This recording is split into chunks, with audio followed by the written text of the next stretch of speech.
In this week's episode of Studio Inter, we'll be reviewing the clash against Barcelona, the win against Salernitana. We'll be previewing the game against Fiorentina. All of this with Mina, Rzouki, this week's Moggi, Moratti and Frog, and much, much more. Everything here on Studio Inter on SempreInter.com. Can he finish off the post and in? It's in! Lautaro Martinez! Inter come from behind to take the lead at the Nou Camp.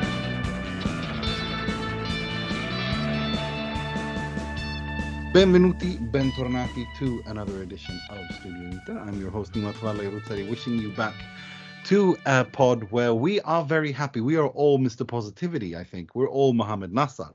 But before we get to all of that, let me begin by introducing my panelists. He writes a weekly column called What We Learned, 5 Things We Learned from Inter This Week. Mr. Jake Smalley, how are you? Hello, I'm really well, thank you. It's really good to be back discussing all things Inter as well this week. So in a positive manner as well for a change. Last time I was really negative, so good to be back with positive things. That's good. And we're also joined by our very good friend, Mr. Mohamed Nassar. You're no longer Mr. Positivity all on your own, I have a feeling. I think there's going to be lots of positivity this episode. Yeah, I mean, we were dragged over the coals for the first few weeks of the season. So I think a bit of positivity is overdue for all Interisti everywhere. So yeah, happy to be on and looking forward to discussing things in a brighter sort of perspective. And there is quite a bit to be happy and positive about. And that's why it's so good to have our next guest on. She's a really good friend of the show. She has her own podcast called the Serie Chronicle together with our good friend Nicky Bandini. You can see her on Sky Sport, BetUS, ESPN, BBC, pretty much everywhere where there's English-speaking football coverage. Welcome, Mr. Mina and Miss Mina Rzouki. I really screwed that one up, didn't I? It's good. It's a good thing we're friends. That's all I was going to say. It really is. Otherwise, I'd be like, we're not coming back on here. Sorry. How are you, Mina? No, I'm kidding. I'm good. Well, I'm as good as can be considering where my club is, but that's not what we're talking about today. So. Well, I mean, your club did win the derby, and it was actually a good performance. But well, yeah, then, come on. But it was. Juric is a hell. We saw Inter when we played him when we were out of form. I mean, that was it was horrible. He knows how to completely just turn life into hell. You played better against them away than we did against them at home. I'll tell you that much. Well, we did manage our first away win of the season, so that's saying something. But you definitely turned your crisis around, that's for sure. Well, let's start talking about that because I'm not entirely convinced the crisis is over. Because I think they're starting to get out of it, but I don't think it's really over yet because they haven't qualified yet from the Champions League group. They're still not even, they're 8 points off Napoli. They have a chance if Roma this weekend takes points off Napoli to eat in some of those 8 points. So I want to talk about that Barcelona game because it was insane. And I couldn't help but feel annoyed that Inter didn't win that game. And like my immediate reaction after the game was I felt a little bit deflated. Because really? I felt Inter did more than enough to win that game, and they didn't, and they're scoring 3 goals away from home and still not winning. But I mean, of course, now with a few days, distance, almost a week's distance to it, I'm very happy because, well, in a week's time from now, in 10 days time from now, Inter could secure a spot in the next round of the Champions League by simply beating Viktoria Pilsen at home in front of 75,000 people, which they really should be doing. And if they're not winning that game, they have no business in the second round to begin with. But I want to start at that game. I mean, what do you think? I mean, do you think Inter? Do you think I'm justified in feeling a little bit deflated, that I felt a little bit deflated immediately after the game, or do you think that you're just being too greedy? No, I think that I can understand why you wanted more, considering the level of defense in that game. Probably, I think both of you should have expected a little bit more, maybe not conceding so many goals. Obviously, we look at the fact that Asllani had the world's best opportunity to really go for the win, but it's a shame that it fell to a youngster. And I really don't want to put any pressure on him or anything like that because you learn from these experiences.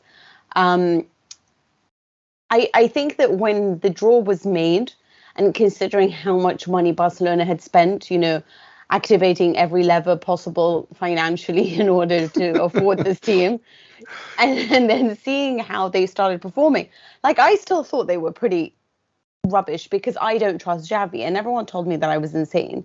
And I remember having these conversations with people from La Liga, and they were like, no, you're crazy. Like, they're amazing, And it's true. They were winning all their matches, even if they didn't win their first one. And it was just, this high intensity, high tempo. Lewandowski obviously has gotten off to this great start, but you are lucky in the sense that Akanji and Jules Koundé weren't there, which made their defense that much worse.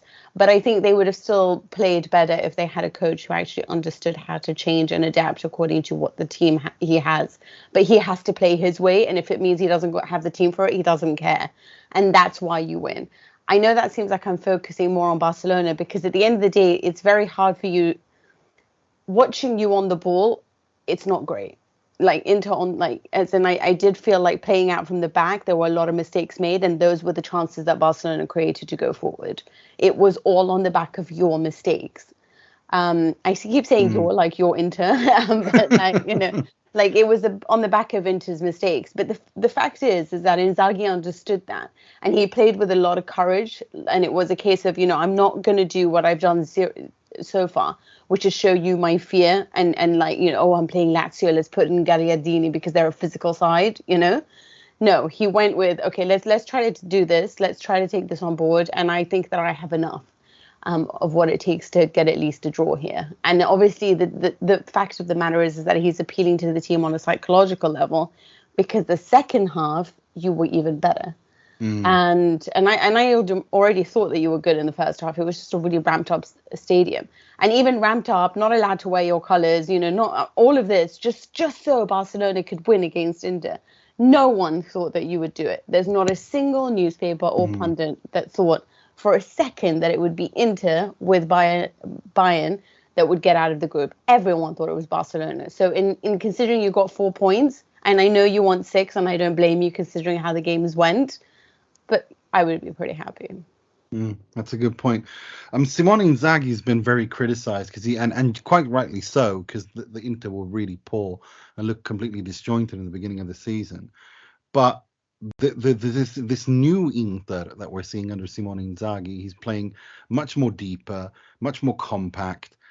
It seems like he's adapted the tactics to the players he's got, and I'm thinking, well. And when you take into consideration that Denzel Dumfries is good at many things, but he's not very technically gifted, he's a player that likes to attack the space. And that reminds me of a certain Romelu Lukaku as well, and a Robin Gosens on the other wing. I think, that to me suggests that Simone Inzaghi is much more pragmatic than people giving credit for, because this is not the same. This is not how they played last season. Do you think that was just more kind of him going back to basics to shore up the defense, or do you think that this is how Inter will play from now on, given that this is these are the players they have? Well, you see, that's the interesting bit, because I don't think we're going to know yet. Obviously, because Lukaku isn't playing right now, and because Brozovic is not available, I feel like he's adapted his squad, like you said, to what he has available. It's really strange, actually, because I wouldn't have thought Inzaghi is that pragmatic, and I certainly didn't think Gasperini was, It was always like, I'm always going to play my way. And then all of a sudden you see this defensive Atalanta, and I was like, wait a second, what's going on here, It is the superpower of Serie A, is that the ability to, to change according to what you have. I think we'll see a little bit more of what happens as Lukaku really becomes integrated within the side, whether or not they're going to continue playing this way. I think one of the reasons why he likes DiMarco is because he can sort of shift formations with him there, whether he can turn him into something more of an attacking player or keep it more of a lower defense and let him just, run into wide space like Dumfries. Again, both of them not very good on the ball, right? And also you've lost Perisic, which is huge. So I feel like that really has to shift the way that you change the way that the game is played. And And I do think Lukaku's not someone in which you can play necessarily the Inzaghi way that you did last season. I think it has to move because his brilliance is in short accelerations, and quickly get to the top, and he has all that power and strength. And Antonio Pinto spoke about that, which is why he never understood why Tuchel wanted him, because it just never made sense for him. But at the end of the day, I still look at you and think of you as being the most tactically sophisticated and most complete squad other than Napoli right now. Because when I see Milan, I think of it as being kamikaze chaos that sort of works because they play with heart and like a good coach that can just adjust quite quickly. But they're not a sophisticated side. I mean, the gaps at the back, no one reads the game or the spaces very well. There definitely needs to be a body in midfield that's in addition to Bennacer and Tonali, and it can't be Krunic. It's got to be something more, And so when I look across everything else right now, I think that you have the best shot. So Inzaghi really does have to pull it together because he has enough, to be honest with you. I'm gonna hand you over to Jake now. Jake, did you have a question for Mina? Then please ask away. I did, yeah. Well, since the title's out of the question, possibly, and so why out of the question, possibly for Juventus. I won't talk about Inter. I think Inter could still win the league, and win the Champions League, and win the Coppa Italia, and win the. That's what I thought. no. All jokes aside, I did want to ask, what sort of season do you see Juventus having? What will be a successful season, do you think? Okay, do you think it's crazy that I still think we're in with a shot of winning the title? Yes. I don't think so. I don't think so. I have these conversations with Carlo on the pod as well, and he literally thinks I'm stark bark raving mad. Like he thinks. But like, you agree, right? In what galaxy? He's like, in what? Like he's like, how will Allegri? I'm like, well, the thing is, like, it wouldn't. And I'll tell you why. It's for me anyway. It's because this World Cup, giving a 1.5, almost 2 month break, that is bad for teams in good momentum. Remember Simone Inzaghi's Lazio during COVID? Exactly. It can really disrupt you. And it gives Juve, if Juve continue with Allegri, it gives them another pre-season to fix everything. So I don't know. With his players. Sorry? With Pogba and Chiesa, Yeah, exactly. I don't know, but it's really funny. So my best friend works for Real Madrid, yeah, and we grew up together. And so obviously I have a lot of insight into La Liga, and he has a lot of insight into Serie A as well. And he complains all the time about Juventus' decision to keep Allegri. Even though he really likes Allegri, he just thinks it's the wrong decision for Juventus, yeah. And so we're having a discussion, and he was telling me about how worried he was about the Clasico. And I was like, what are you talking about? Of course you're going to win against Barcelona. Like, this is going to be the easiest game ever. Like, look at where you are and look where they're on. And he said to me about Juventus and Allegri, and he goes, I mean, you'll still win the league. I was like, oh, so you still believe so? He's like, yeah, of course you'll win the league. And despite how bad they are, it's remarkable to think how many people still think they're in a chance. Now, here it is. It's not because they're so poor, but because Serie A is. And I don't understand. Like, this year, I can honestly tell you, barring Napoli, the quality is really low. And I'm somebody who is supposed to be out there being like, it's the best league, like you can take your Premier League and shove it up your whatever, like this is Serie A. And then I think about it and I'm thinking, okay, I can't honestly, like, I've watched all of them play now, and I can honestly tell you, like, it's not great. Like, I don't watch Inter and think to myself, oh, this is a team that could really, could do some damage, I don't see Milan as being able to do any damage to a team with any tactical sophistication, So barring Napoli, if they don't win the title, and the only thing that stands over them is not their ability or technique, obviously it's always their mental fortitude. And I think this time around, that's not a question anymore, because of the fact that they got rid of some of those players perhaps who have gotten too comfortable, which we thought was going to be even worse for them, but actually is showing to have an opposite effect, But I say this because it's a very weird year, because of course there is the ability to have this break for the World Cup. And I don't know what's going to happen next time round. I really don't. It's like you said, when it comes to momentum, I feel like Napoli will still have enough to keep going. Whether or not they win it, it remains to be seen. But really, it should be Inter. Right now, that to me, they're the best team in Serie A, other than Napoli. But the only thing is, again, they are a team that can win dirty. And I still think of Napoli, Lecce, and I think, oh, will they start conceding these types of, goals and drawing these types of games going forward? But otherwise, it's a really poor league.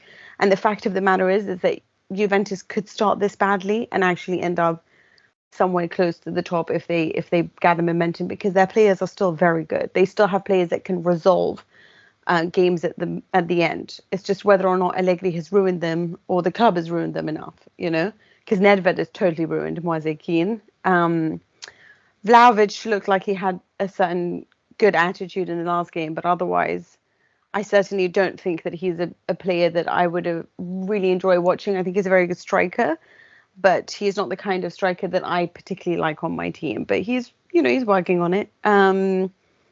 Kostic, again, I think it explains to you sometimes his decisions with delivering crosses. It explains why he's at Eintracht Frankfurt and not Bayern, It's like he will just force the issue, come hell or high water. It's like, dude, maybe you don't cross right now, Maybe just hold. You mean like a certain Candreva used to do, like we doing Spalletti, crosses and inshallah, like we used to it's like, I'm just gonna deliver, like whatever happens. Do you remember Antonini in Milan? Yeah, crosses and inshallah. It's inshallah. Let's hope, whether or not you're surrounded by defenders, whether or not it's kind of. There is a lack of an IQ in some of these players, and Allegri is used to playing with players that are like the older ones. Him and Mourinho like the older ones, like the experienced ones, because he doesn't feel like he needs to train them very hard. He doesn't need to tell Milik to stay closer to midfield or provide for Vlahovic. He gets the message as soon as he gets onto the pitch. But he does need to tell all the others what to do, and he's not very good at that. That's not his power. And I think that's where the disconnect is. I still think he's a brilliant coach. I don't think he's brilliant for this team, and that's the problem. That's exactly where I am with this as well. Yeah. And I think that that's why I think that unless if Juve don't win their next 3 games in the league, I think when we reach the World Cup break, I think they'll have a look at this and they say, okay, do you want to continue or not? And I think they'll do the classic Juve. Well, I'm going to resign for the best of Juve, and then they'll bring someone else in. But if they feel that they still got a chance, that there's actually something salvageable, that he hasn't lost a dressing room, then I don't think he will. Then I think he'll stay. I think that's. And there's also a lot of prestige involved. There's Andrea Agnelli as well, because he put a lot of prestige into Allegri. It's a tricky situation for sure. Also, because of I know this sounds weird, because there is a Super League going on, and so there is exactly. And it is the whole conversation. So, right now, Real Madrid are embarrassed by Barcelona and Juventus, But there is a reason that Perez wanted Allegri. It's not like he's a bad coach. And the question of the matter is right now is that Agnelli wants to make it look like a success for his own pride, Yeah.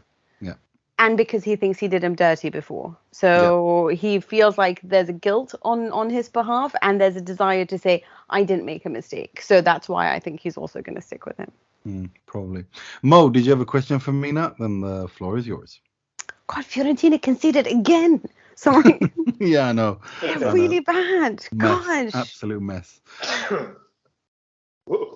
So, I know this is a StudioInter, but it's not usual that we get a Juve following guest, a Juve supporting guest, and one is spoken as frank as you are, Mina.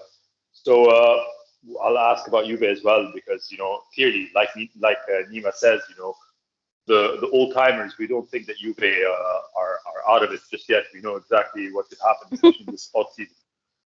So my main question to you is, what do you reckon the Pogba effect is going to be? Because we now keep hearing all these reports. I don't know who moved into his house in Manchester and how his house is decorated ridiculously with PPs everywhere, like his initials everywhere.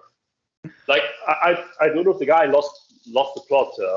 It was too much for him mentally, this big move back to Manchester since leaving Turin a few years ago.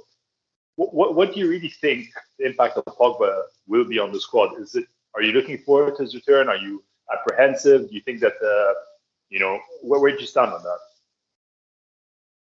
that? I wish I can tell you I'm more excited, because I think that his appearance back in midfield is going to automatically elevate our gameplay, but I don't. I was more excited for Di Maria to join at the time, even though I hated the fact that he was there for 1 year and it made it look like we were begging. And how attached are you going to be to a team in which you're only there for a year, Listen, with Pogba, it's like a weird love story, and you sort of love the player more than, like, you love the man more than you love the player. And actually his agent spoke about it. I don't know if you guys just read recently, there's just a bunch of like interviews about what she said, and she talked about the fact that she had mentioned to Juventus management about bringing Pogba back, and they're like, yeah, of course, like whenever he wants. And she said, well, do it now. And so they did, basically. And every day, apparently, he called her being like, is it done yet? Is it done yet? Am I a Juventus player yet? But the problem is that I don't know whether he just, something happened, but I don't, and it started with an interview he did when he was really young, and they asked him what position he wanted to play, and he mentioned 5 different midfield positions. He's like, I want to tackle like Kante, I want to move like Seedorf, I want to control like Pirlo, and it was just, I'm just making up the names now. I don't remember what names he used at the time, but it was almost like he didn't know what he wanted to be, and he didn't know who he was.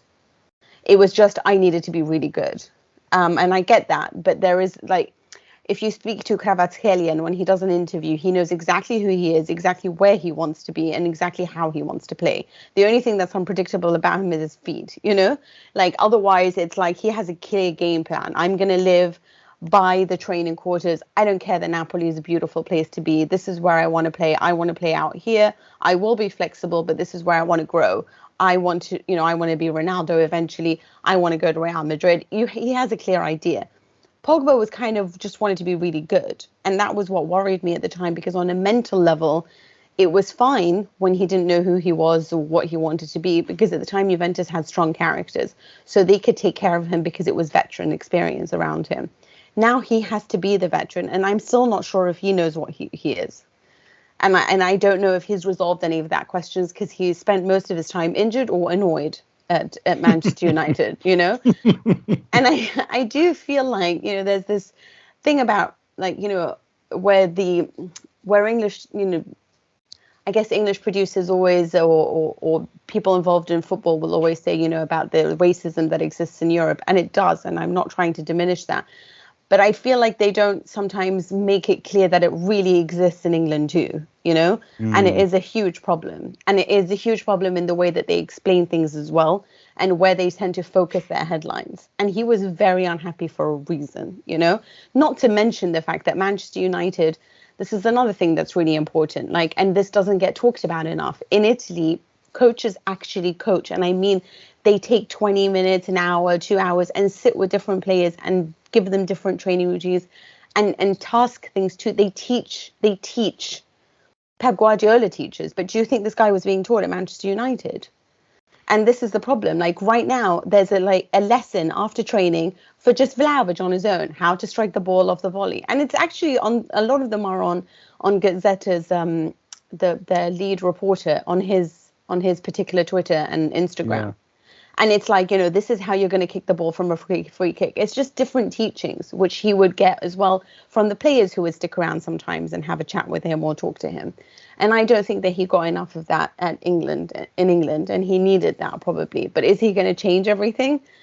I don't think so, because I think the problem lies again in there's something rotten in the club, and I don't know how it can be fixed, but it's a little bit weird that every year another 3 or 4 people that I know really well leave. Like, the high turnover in personnel is also pretty, like, now I don't know, I hardly know anyone at Juventus. I can't call in favors the way I used to, And that's very strange when you look at the fact that Milan may have changed their head of PR or the guy that you speak to get interviews, but pretty much the rest is the same, And people are happy there. Whereas I think it makes a difference when Nedved just always looks like he wants to punch someone, right? So when it's like, well, he can start by punching himself. Yes, exactly.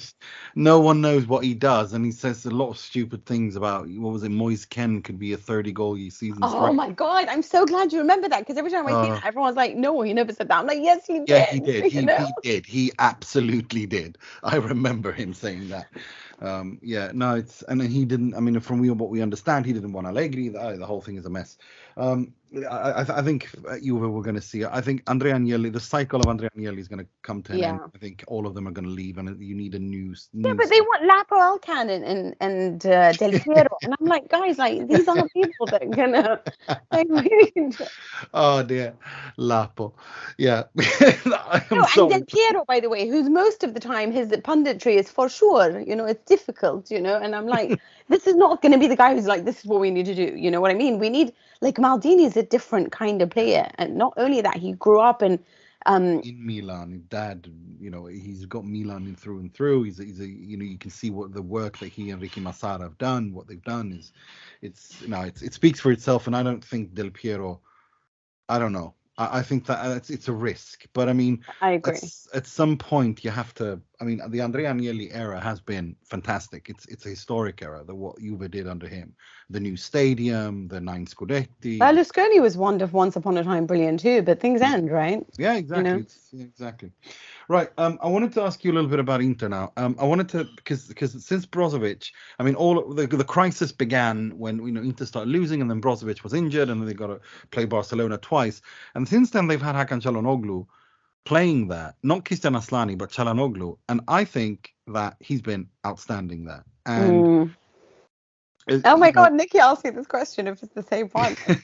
What is it like? Is this your new midfield? Well, that's the thing, though. I don't think, if you remember, and I want to hear your thoughts on this, because if you remember, when Inter won the Scudetto with Antonio Conte, it was when he got Perisic and Christian Eriksen to buy into the football that he wanted them to play, and he changed the balance of the team as well. What that meant was that in Christian Eriksen, Barella, and Brozovic, he had 3 midfielders who could all do pretty much do all jobs that a central midfielder today can do. They could create, they could defend, they could run, they could shoot, they could cross. I think that I don't think this is a problem. I think if Calhanoglu continues to play this well, and they used to do the 3 of them used to do these positional shifts in games as well, which meant that, for example, when Allegri used to put Dejan Kulusevski on Marcelo Brozovic and man mark him, well, that didn't matter, because then Christian Eriksen used to drop deep and he'd be the creator. I'm thinking, given that Calhanoglu's been so good playing that deep, when Brozovic returns, do you think maybe that this could be something that Simone Inzaghi could try and say, look, we'll just rotate in game between you, the 3 of you, to see where you go? Who's the opponent?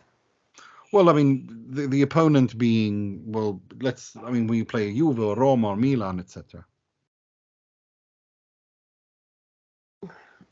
Here's the thing with Calhanoglu. I don't know how much, as much as he has grown since he left Milan, and as much as I think that he's so gifted as a footballer, I don't trust him.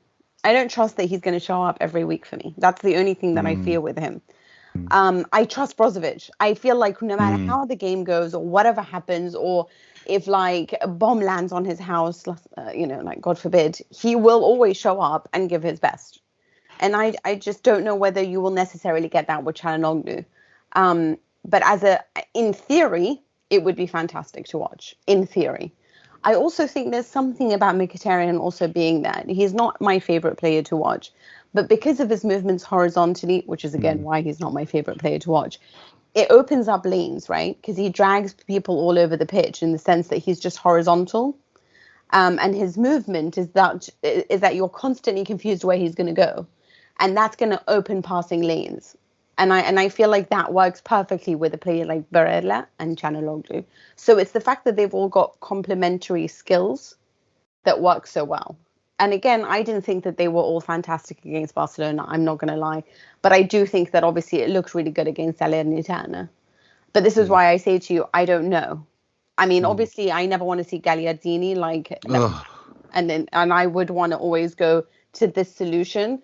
But a lot of it has to do with Martinez not scoring, and then he's back to scoring.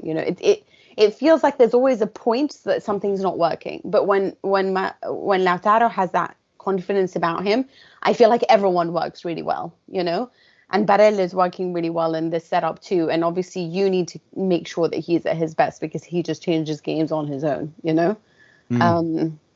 What do you think? Would you put Brozovic, Calhanoglu and Barella, yeah? Yeah. I do something similar to I pretty much, given the players you have in Lukaku and Di Marco and Gosens and Dumfries and also the defenders, De Vrij, Skriniar, Bastoni, who aren't exactly sprinters and struggle with lateral movements when they've got space behind them. I play this deep. I do it like this. I play deep too. Yeah, definitely play deep. Yeah. And what I do is with the midfield as well, because when they're compact, many times I think this season the problem's been that they're not compact enough, that there's acres of space between the defense and midfield, and the midfield gets overrun. At least that's how it seems. But when they're more compact, that doesn't happen. And so I think I like the fact that, because what we've seen before is that Brozovic, when Brozovic, he's not the best player at Inter, but he's the most fundamentally important. That is until these past few weeks, where you've seen that Inter can actually play well and beat teams and beat a Barcelona with Gavi, Pedri, and Busquets in midfield, and they can do so without Brozovic. Now that doesn't mean that I think Brozovic isn't good enough. There's no doubt that Brozovic should start.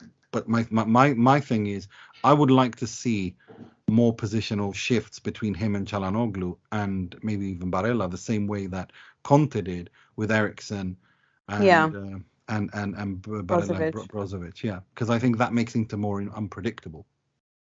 Yeah, I think it does too. I do feel like you need to be lower. But here's the thing: would you put your three-man backline, Skriniar, De Vrij, and Bastoni? Yeah. Yeah. And then Di Marco and Dumfries on the wings. Well, that's the thing, though. I wouldn't mind playing, alternating Dumfries, Belanova, because again, Belanova's very quick, and I think Belanova is the kind of player that he can actually do his man. Denzel Dumfries cannot, for his life. If his life depended on it, he could not dribble past a lamppost. He would. He's an open space guy. Yeah, he's open space guy. He would just, triple over his feet. He'd step on the ball. Like he's not a technically gifted player, but he is quick and he's good. And as we saw against Sassuolo, when he's got space to attack, he'll beat his guy every time, because with the ball at his feet, he's got good acceleration. And the same thing I think you can say about Robin Gosens. I mean, if you look at that goal that he scored, it's fantastic work by Lautaro and also Andrea Onana, and the way that he can play a ball similar to how Mike Maignan does, and his distribution is excellent. When you have space to attack, that's really important. And I think if you look before that Gosens goal, just look at the acceleration of Gosens when Lautaro takes the ball, takes one turn, and cuts in before he makes that pass. That's incredible speed, and that is that's Gosens at his best. When he's faced with players with a defense that defends in low blocks, he's pointless. He doesn't offer anything. Then you need to have him at a Atalanta that used to press so high up, the Gasperini, Juric kind of high press, high intensity, high up the pitch. But him alone, he's also not a dribbler. So I think it's like one thing leads to another kind of situation. And I think also, above all, Romelu Lukaku. I mean, that game against Barcelona, of all the games that he missed, I think he would have scored at least 3-4 goals that game. I mean, it's the kind of game that he would have loved. Hold up the ball when he's fit. That is, when he can hold up the ball, he's space to attack, take on that shambolic defense of Barcelona's for speed and pace and for pace and power. He would have won that every single time. And with Lautaro's intelligence, as we saw at the Camp Nou, I think Inter would have won that. But I mean, there is a question mark. What Romelu Lukaku are Inter getting? Are they getting the Chelsea Lukaku, and what's being reported in Italian media? Big question marks around his physique and physical status generally. Well, that's what I was going to ask. How do you feel about Lukaku when Pintus is not around? Well, that's exactly it. I have my doubts. I think that one of the biggest mistakes that Inzaghi made was the decision to take Lukaku instead of Dybala, because if he wanted to play the kind no, you're I'll tell crazy. you what. No, you know why? Because I think Dybala, Lautaro playing in the football that Inzaghi played last season works way better than Lautaro. Let the record state. Sorry, let the record state that I completely agree with Mina here. I think Dybala is a problem player, very difficult to fit in a system. He gets injured all the time. Like, sure, ironically, Lukaku's injured now, but so is Dybala. I take Lukaku over Dybala. Yeah, but that's what I'm saying. You know, like we say, Dybala gets injured all the time, and he's already out. But Lukaku's been out already anyway. I mean, for me, I take Lukaku over Dybala any day. Well, in also, this system, because he's got a different set of skills. I feel like if you're going to have the three Argentines up front, they're all a little bit similar, you know? They all want to be fancy and perfect, but Lukaku offers something different to all three. Firstly, he's the only one that's really physical out of all of them, you know? Sorry, I did forget Dzeko in all of this, yeah.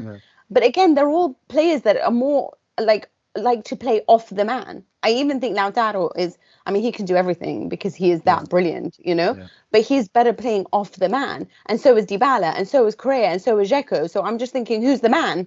If they're all playing off him, you know, like, and this is where I feel it certainly isn't Joaquin Correa, who, in my opinion, is not a football player. He's a futsal player, and that's what he should be doing, because he's not a football player. He's not a full pitch football player, because he doesn't know what he's doing. He's good in small spaces. He's technically very gifted, but he doesn't have the physique. He doesn't have the stamina, and he likes to make these cutesy little tiny. It's annoying to watch. It's so annoying. It drives me mad. And it's just. But I tell you what, the move was. Sorry to interrupt again, Nima, but I think, like we said before, the move was to take Dybala on instead of Correa, not exactly. You know, like having Lukaku, Dybala, and Lautaro would have been amazing. Yeah. But not Lautaro, Dybala, and Correa. That for me, like Mina says, is a bit redundant. You know, it's just too much of the same thing. I see. But you're going. I don't know if this is true or not, because I find that amazing, because that's what Gazzetta reported, you know, and they're holding firm on the fact that Inzaghi was asked about this and he said he really liked Correa. And I find it amazing that you would choose to stick with Correa over the opportunity to get Dybala, right? I don't buy that for 1 second. But this is the thing, I just don't buy it. I don't buy that. They had I mean, it was during the same week when they, by mistake, published an article that Simone Inzaghi had been sacked, and then removed it from the internet when it started getting traction, and he wasn't sacked. I mean, there was a clear agenda on their part that they wanted Inzaghi out when things weren't working. They didn't believe in him. It was so obvious, and they were running it, and they were just basically trying to create this kind of situation. And luckily for Inzaghi, he had the players behind him. He had the wisdom to realize that he had to adapt to what he's got and play this more compact, deeper Inter, not have as much ball possession as his Inter did last year, but to be more cynical and more compact and more of a killer instinct, that kind of a cynical Inter that Conte had, maybe. But no, I don't buy that. I can't imagine for the life of me that they go, yeah, we can get deep. And also, I don't think Marotta would be dumb enough to even ask that question. He'd be, I mean, it's like, you get Dybala if we get rid of Correa. I think the question would be posed, do you have any objections? And I think he would say no, not that, who do you want, Correa or Dybala? And he goes, yeah, I want Correa. I mean, it just, I can't imagine him saying something like that. No.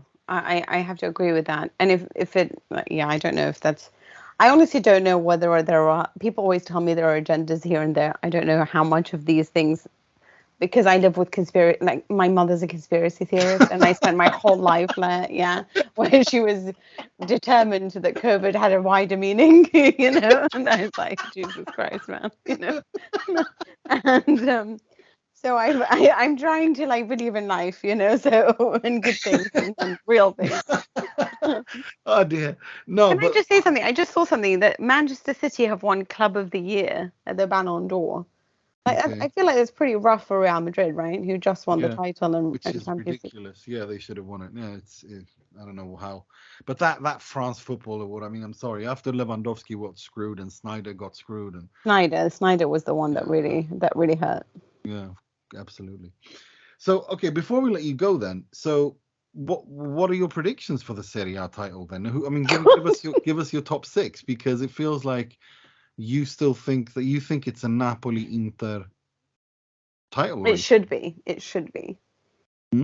It should be, but the only thing that I think is different is that Milan have a lot of heart. I mean, everyone's really attached to the project, but they are very Leao centric, and that's the problem, right? It's no Leao, no party, and I mean, did you see their defending against Chelsea? Like, it's the stuff of nightmares, and I just I don't enjoy watching them this season as much as I did last season. And I felt like Kessie was not that he had the world's greatest like performances last year, but just having that extra body in midfield that they just don't have right now. And the wide spaces, their defense there's so much exposure to danger now. And then when people ask why is Tomori not performing, it's because the guy is like fighting a battle every second, you know? So like there's only so much you can do as a centre back, and I don't know if they can stay in it. I think they need to massively, like, I don't know, Krunic, Pobega, I guess, shove as many bodies as you can in there, but they're not of the level that I think Kessie was, right? You know? And they've messed up that midfield, I think, balance. So that's why they're defensively exposed. Unless they win every duel and play ferociously.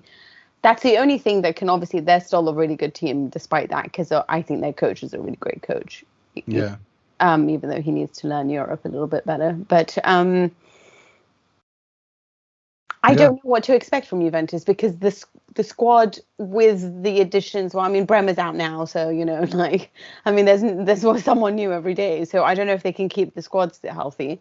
But I really do like Udinese as well. And I don't know if them and Atalanta, with no games to play during the week and that one game that they play in Serie A, is enough, whether they're going to mess up enough to be out of the top six. I think that Udinese, you would expect after the World Cup might go away, you know? But that's just us thinking they're not good enough. But well, I mean, if I'm not mistaken, Atalanta have got Napoli, Milan, and Inter coming up now, don't they? And that's going to be a tough, set of games for them. Who, Atalanta? So, yeah, I think so. Yeah. But then I think that. I mean, I wouldn't be surprised if they won all of them. You really think so? Yeah. I really think that they have this ability to just, I don't know, it's like they pull out performances from their hat. I don't know what happens to them, but they are so well oiled. And I do think they're more sophisticated than we give them credit for. But they can definitely be Juventus. So I don't know about the rest of you guys. You're starting to sound like Carlo now. Literally sounding like Carlos about Juve. It's like, oh, God. It's just that I just don't get the team. I just don't get why McKennie is always playing. I just don't get now you're really sounding like Carlo. Oh, really? Is that? Does he? That's that's his biggest like triggering factor is Weston McKennie. Oh, poor thing. He's quite good sometimes. A lot of people hate McKennie, and I'm like, no, he's a really good guy. It's just that it's really hard to talk badly about him because he's such a nice guy, Yeah. And he's so important for the dressing room because, he'll like talk about Ryan's dressing when everyone's like crying, But I dislike Cuadrado as well, to be honest with you, I much rather have McKennie than Cuadrado, but I'm sure many people would disagree with me. Do you guys like watching Juventus? Come on, none of you do, No, this Juve is really painful to watch. This is really awful. I mean, it's way worse. It's not even about Juve. It's just the football is so painful. It pins in my eyes watching this Juve. Yeah. It really is. It's painful to watch this. Yeah, really I just don't get Kostic. I don't get Paredes. I don't think they're very good, Like, I just don't get it, Paredes, for me, is Argentinian Kuzmanovic. Completely alibi player. Offers absolutely nothing. Was great at PSG because he was surrounded by a generational genius in Marco Verratti. Was he great, though? Was he just all right, Well, he was all right, exactly. But I think I would be all right next to Verratti. I mean, if you got someone of that... No, I think Verratti is just unbelievable, and for me, Paredes is just, I've never seen the greatness. I didn't see the greatness at Zenit. I didn't see the greatness at Roma. I'm sorry, I just don't see it. I think he's just an alibi player. He makes these like stat pad passes. He doesn't. Yeah, play. I see that. Yeah, I see what you're trying. Yeah. Again, you don't rely on Sandro anymore. You don't, like, Cuadrado is just not somebody I enjoy watching, because he's just not even the Cuadrado of last season that was already annoying me, and then you look, I mean, Vlahovic is some guy that points all the time to where he wants the ball delivered, and sometimes you're like, did you just kind of do more, but he is doing more recently. I feel like he's been doing more, so I don't want to criticize him. I feel like I'm really proud of him for trying. Kostic, we've already explained. Paredes, that midfield, unless you're planning on changing it, and what, Pogba's going to change it? I don't know. I don't know. Locatelli, Pogba. It should be that. I just don't know how much Allegri trusts Locatelli.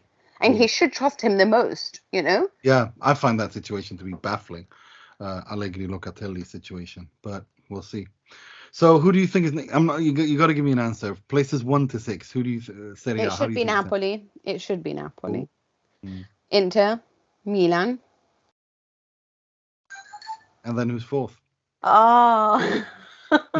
Juve? If it's Roma, I will.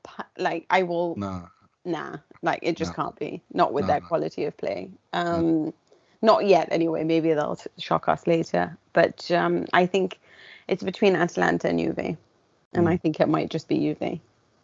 I think so as well. That's my top 4 as well. Right. Thank you so much for coming on. And if people want to find you, if people want to find you, if you've got something coming up, then the floor is yours. Plug it. No, I will be full time with BBC. Just a little bit. Just give me some time. But I will be back to that usual. The only thing that I'm carrying on with right now is BetUS and Serie A Chronicles podcast. And yeah, that's it. Yeah, and if people want to follow you on Twitter, it's at Mina Rzouki. Yeah, and I feel like I'm missing something big, but never mind. It can't be that big, right? Thank you so much, Mina. It's always a pleasure to have you on. Thank you, guys. Thanks for having me. Talk soon. Take care. Ciao. Bye. Bye. Right. Let's talk a little bit about some Salernitana. It wasn't much to talk about. I thought Inter I was happy to see Inter take this on like a big team. Just win the game, no drama. Nothing much to talk about. No, nothing dramatic. No, nothing pulse raising. Only thing is, I think Lautaro has had a few chances that he missed a few chances that he should have buried. But other than that, I don't really know what to say. So Mo, if you got anything to add, then feel free. No, it was pretty much the game that we predicted last week. I just I want to highlight it's very important to get that clean sheet. So that was Absolutely. Not only was it a clean sheet, but very little work for Onana at the office that day.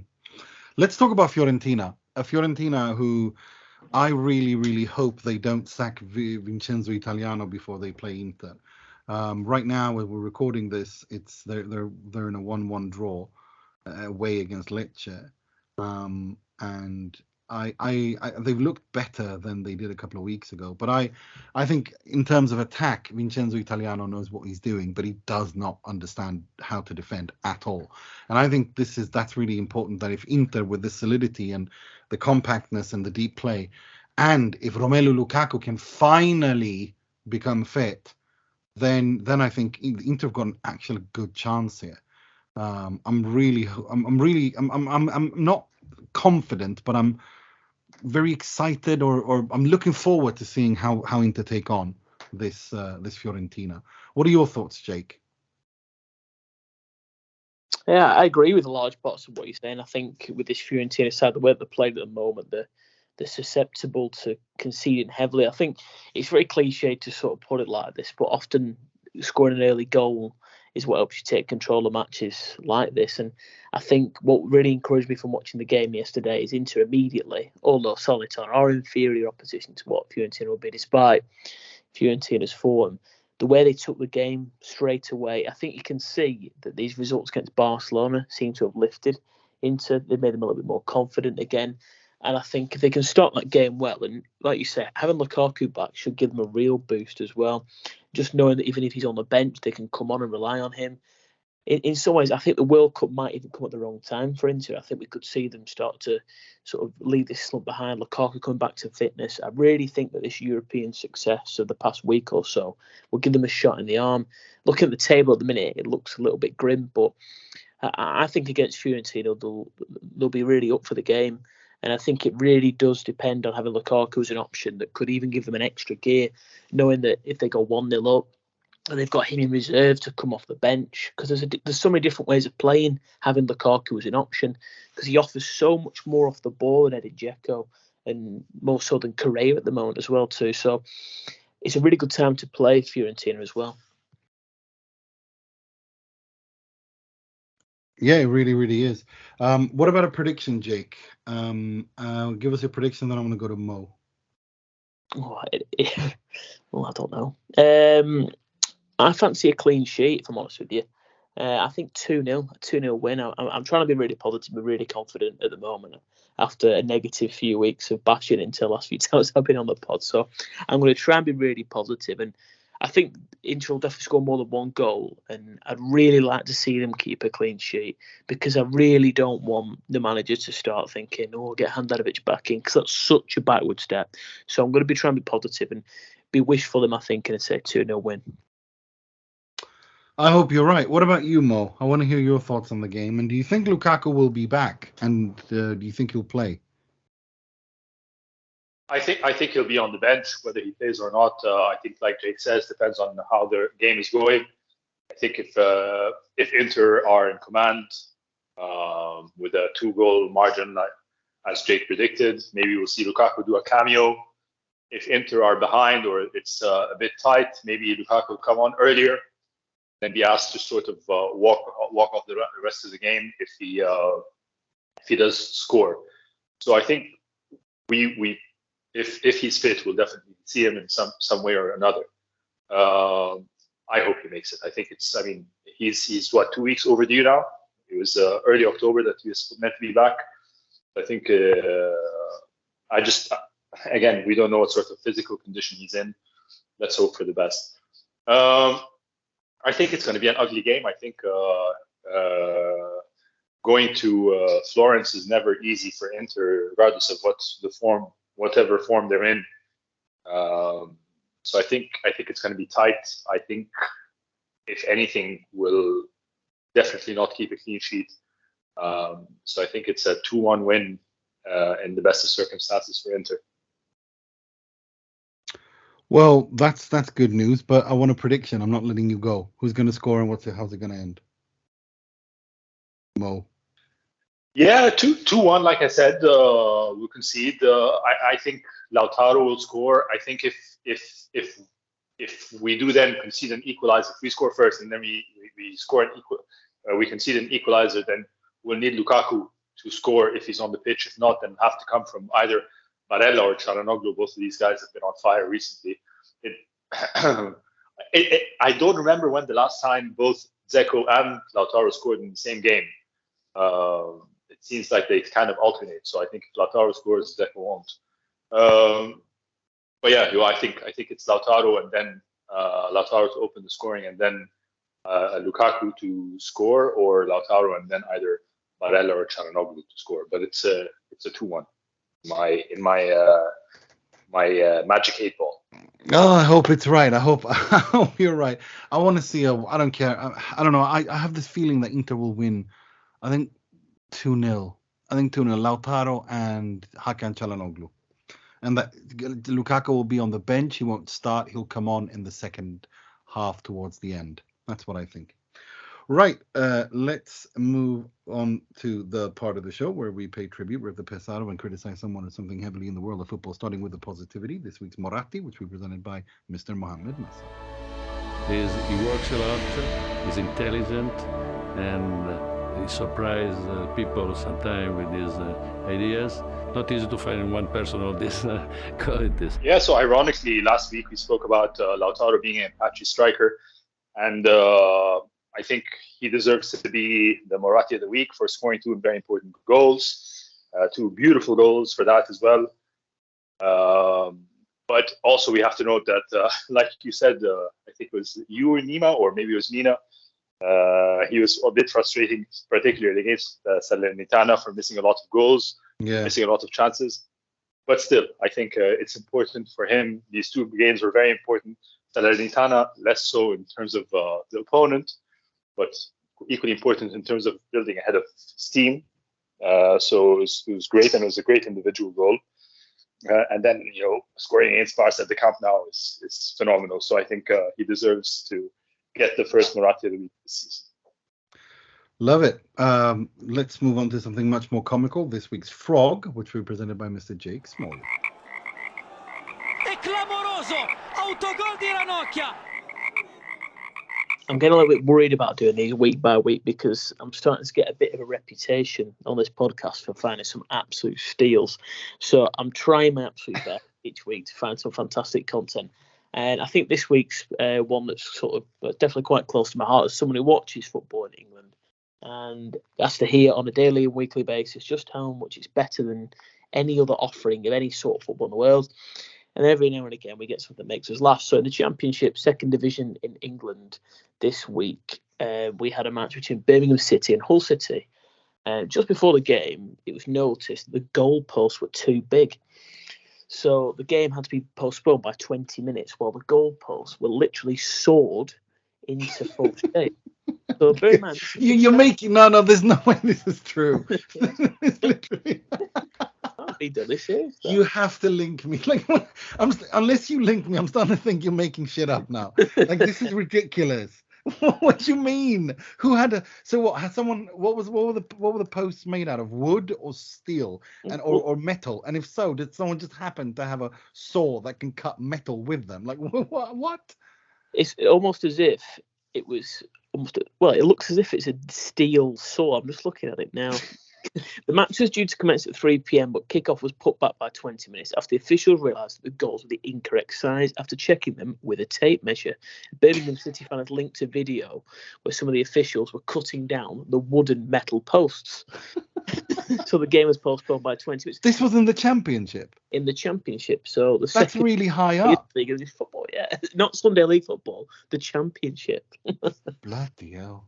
I mean, this is amazing. This is absolutely amazing. Wow. I don't know what to say. I'm from now on, because so that people don't think we're just making this shit up. We're adding. You need to link me all of these because I'm linking them in the articles and in the posts, so people go and click on them themselves so they can see it. What do you mean? It's turned into a DIY session, Black and Decker. Black and Decker ad. I mean, it's like, the goalposts were too big, and they had to cut them short. Bloody hell! That's amazing. That is absolutely amazing. That is the quintessential Frog. If I ever saw one. That is wow. Well done. Well done. But was it at St Andrews then? Isn't that what it's called? So St Mary's. What's it called? Andrews, yeah. St Andrews. I've been a number of times myself. Yeah, in a rather hairy area of Birmingham, it must be said. So maybe that's why they were wooden goalposts. I don't know. But yeah, classic. Right. Let's move on to something much more negative. This week's Moggi, which I'll be presenting myself.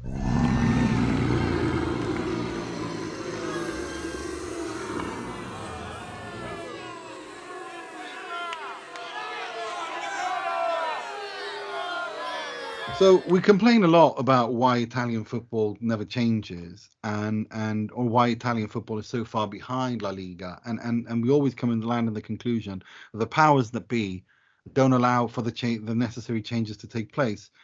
And I can't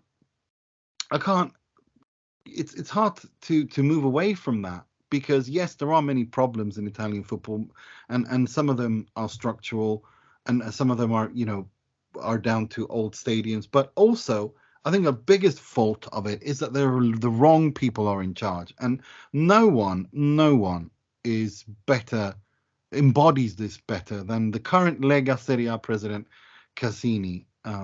Lorenzo Cassini, who said, I would stop saying that we are not at the level of the Premier League because I think it depends on the games. I don't think a match between the sides in 20th and 17th of the Premier League is better than a Serie A encounter. obviously, looking at the results of the European competitions, the Premier League and La Liga have some teams that excel. But if we look at the league overall, perhaps people need to reevaluate that judgment. No, people don't need to reevaluate that judgment. You need to stop being delusional, because the Premier League and La Liga have TV deals that are worth a gajillion times more than your TV deals are worth, and therefore they can buy better players. They have stadiums that were built this century, and designed for people who live on this side of the millennium, whilst you don't. Your Italian football does not. You try to have an anti-racism campaign of an artist painting everyone as chimps. Like, stop. Stop this nonsense and pretending that you don't have problems. And the reason why I keep belaboring this point is because unless you admit that there is a problem, you can't fix it. And people like this is Baghdad Bob level of delusion. No, we don't need to reevaluate our opinions, because it's obvious for everyone to see. You need to reevaluate your contact with your lack of contact with reality. It's bizarre. And that's why nothing changes in Italian football. And I think it's a shame. I really do, because I do love this league. We all do. And we want it to do well. But people like Lorenzo Cassini, who don't even admit that there's a problem, they are a big part of that problem. Right, let's move on to something much more. Sorry, that's all we had time for this week. We'll be back next Monday. I'd like to thank you, Jake, for coming on. Been a while. Yeah, thank you. Yeah, it's been a while. I'm really glad to get back on. And I did want to say as well, it's really brilliant that we're so lucky to have such brilliant guests on this pod. And Mina brings such great enthusiasm, and it's really good to sort of hear her takes on things as well. So it's absolutely excellent. Yeah, and yeah, absolutely. And Mina Rzouki is brilliant. Good friend of the podcast. Always appreciate that she takes time out to come. So make sure to check her out. I'd like to thank you. Momo had to run away. But until next time, take care of each other, yourselves. And I'm your host, Nima Tavallaey, wishing you a good week. 3 points, and sempre e solo forza.